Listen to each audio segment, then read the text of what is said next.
النواب احمد خليل نائب اطفيح محافظه الجيزه. بما ان حضرتك احد ممثلي الشباب في البرلمان، شايف ازاي ما فعله النائب توفيق عكاشه بالجلوس مع السفير الاسرائيلي؟ بتقول شايف ايه اللي حصل بخصوص ايه؟ جلوس النائب توفيق عكاشه مع السفير. بص هقول لسيادتك على حاجه، هو اللجنه اللي شكلت يا جماعه عشان بس كله يبقى عارف، شكلت لكذا سبب، من ضمنهم اسباب ان هو قابل احد سفراء الدول بدون اذن مسبق من الجهات المختصه. الموضوع يعني مش موضوع السفير. الموضوع مش السفير، لان احنا مش عاوزين برضو نعمل اي خلافات بيننا، احنا بيننا وبين دوله اسرائيل في معاهده السلام كامب ديفيد، واحنا متمسكين بها كدوله وهم متمسكين بها برضو كدوله.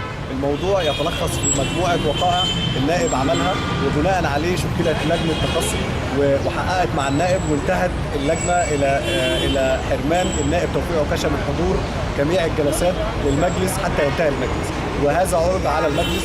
ولما الموضوع ده عرض على المجلس، النواب اعترضت عليه وحبت ان هي تعلي العقوبه الى اسقاط العضويه، وهذا ما يحدث الان للتصويت عليه.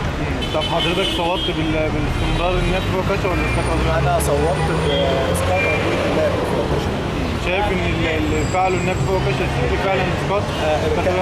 في مجمله يعني كل حاجه، يعني سواء ظهوره في الميديا المتكرر والهجوم على مجلس النواب، هو من ضمن الناس اللي طلبت بحل مجلس النواب، فخلاص احنا بنطلعك من المجلس من اول يوم. فانت احنا خلاص بنخرجك من المجلس اللي انت معترض عليه، وتهكم على على رئيس الجمهوريه، تهكم على دوله السعوديه، حضوره لقاء مع سفير دوله اجنبيه بدون اذن مسبق او بدون معرفه للجهات المختصه. كل هذه الوقائع ادت الى ما يقوم به المجلس.